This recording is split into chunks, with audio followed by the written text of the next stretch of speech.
ngayon is September 13. Ito si Soxy Mendoza again. Nagbabalik sa inyo at bumabati sa inyo ng happy Friday the 13th. At samahan niyo ako dito dahil nandito tayo ngayon sa Makati, itong place na ito. At tayo ay nag-transient muna at kumain muna tayo ngayong umaga ng breakfast. Free breakfast ito at dito tayo tumitira sa Makati, sa Pio del Pilar. At we're almost staying here, napabalik-balik tayo since tayo ay 33 years old hanggang ngayon ay bumabalik pa rin tayo dito. At sa tuwing may lalakarin tayo dito sa Manila, dito tayo nag-i-stay. At napakalinis ang lugar na ito at secure. At naging kaibigan ko na rin ng mga staff dito. Ito yung pinakang maliit na kwarto natin dito. So tayo nga guys ay lalakad na at pupunta tayo ngayon sa Binondo. Pero dadaan muna tayo guys sa Quiapo. So lumabas na nga tayo guys at nandito tayo sa reception. Iwan natin ang ating susi at baka maiwanan pa natin kung saan ay mabayad pa tayo. Anyway, we're leaving na Makati and ito yung place na kung saan ay nilalakaran natin tuwing umaga kapag tayo may nilalakad pa Manila. At syempre dala natin ang ating payong at tag-ulan at medyo nagbabadyan ng hindi magandang panahon. Kaya tayo nagmamadali sa pag-backload ng ating mga paninda papuntang Oriental Mindoro. So ito nga guys, nandito na tayo at sasakay na tayo dito sa may Chino Roses Avenue at isang sakay ito mula dito sa LRT. So tayo muna guys ng LRT, bababa tayo ng Carriedo.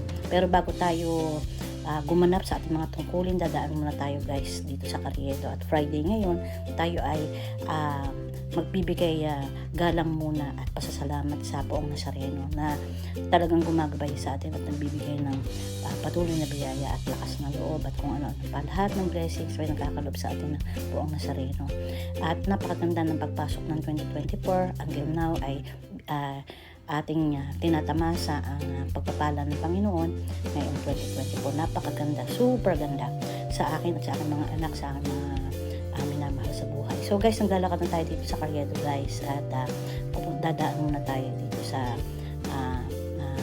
simbahan ng Poong Nazareno. So ito mga guys ang setup dito sa Carriedo. Pangit man, pero itinuturing ko itong greatest place para sa akin.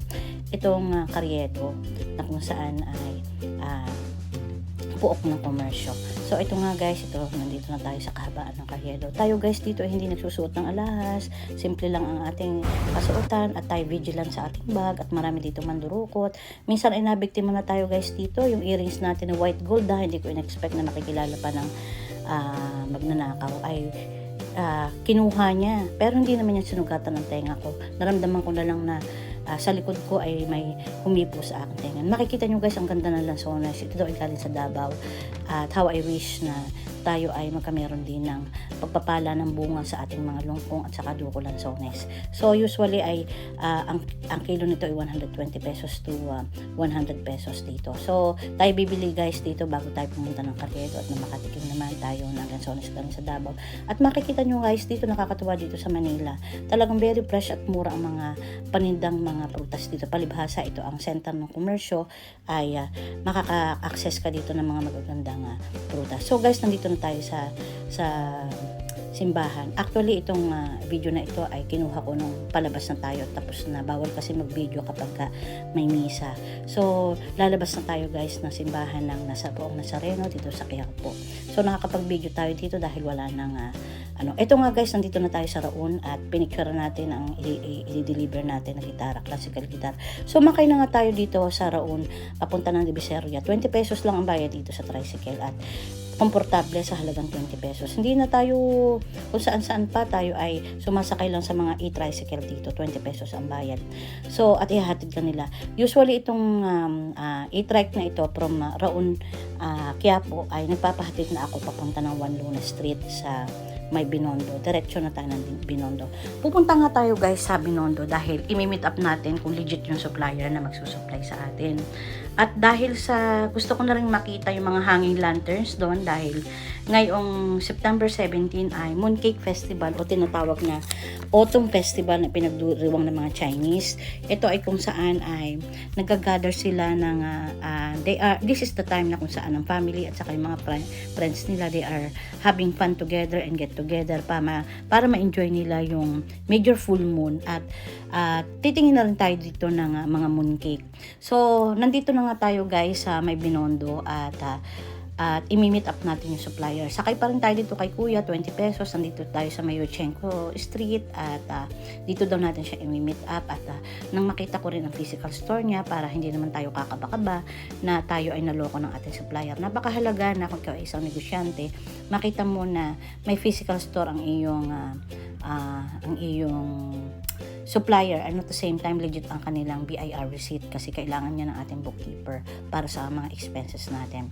So tayo nga ay bababa na dito sa parte ng Binondo at halugugin na natin. So ito nga guys, samahan niyo ako. Hayun nga guys, natapit na natin si Kuya at demonstrate pa niya ang paggamit ng folding bed na binili natin. So guys, tayo ay paalis na dito matapos natin mamit up ang client at tayo are heading toward Santa Cruz at pupunta tayo sa Ongpin Street dahil tayo ay gagantipalaan natin ating sarili dahil nakatanggap tayo ng 7,500 na cashback sa PDO credit card promo ng May to July 31, spend anywhere. So napakagandang regalo sa ating BDO na habang gumagastos tayo ay nakakakuha tayo ng pinaka-rebate o cashback. 7,500 yun at bibili tayo ng pinaka-regalo natin sa ating sarili dahil birth month natin. Bibili tayo ng kung sing-sing man o hikaw man, bahala na kung anong makita natin. So tayo nakasakay pa rin dito guys at parang feel ko ay paikot-ikot lamang dito at kung tayo naglalakad, maaaring tayo nirayuma na dahil hindi natin alam itong lugar na ito, tayo ay naligaw na. So hindi na importante yung magkano na ang ginagastos mo. Ang importante, secured ka at hindi ka masyado naiinitan dito sa Binondo. So napaka-helpful ni Kuya at talagang tayo ay parang inaalagaan niya dahil regular client niya tayo. So isipin mo, dito kung ikaw isa ka sa tricycle at dahil ito nga ang lugar nila ay secured ka dahil hindi mo na kailangan magdala ng sasakyan basta may contact ang tricycle dito. Pero ang iba naman, yung sanay na dito sa Binondo ay naglalakad lamang. Pero ito nga guys, tayo ay bumaba na ng tricycle at nandito na tayo almost dito sa may Ongpin Street at makikita nyo guys itong mga poste ng Binondo, may mga lantern diyan dahil na sinasabi ko sa inyo ay Mid-Autumn Festival at Mooncake Festival at pinagdiriwang niya ng worldwide ng mga Chinese. Pero dito sa Binondo ay nagsiselebrate. Dumaan nga tayo dito guys, nilakad lang natin ito nga parte ng Ongpin at medyo sanay naman tayo dito. So makikita mo guys yung mga sikat na kainan dito pero hindi tayo nagkamera ng pagkakataon guys na makakain dito dahil may nahabol tayong oras dahil uuwi rin tayo ngayong araw na ito.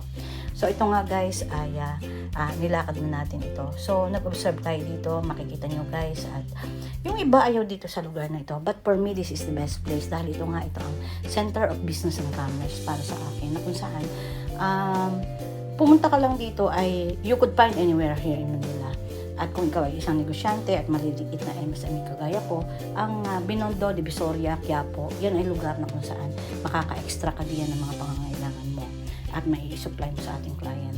At ito nga guys, makikita niyo aking binidyo dito. Naghahanap tayo guys dito ng mooncake dahil dati binibigyan tayo ni Lim ng mooncake, lagi tayong pinapasalubungan pag September.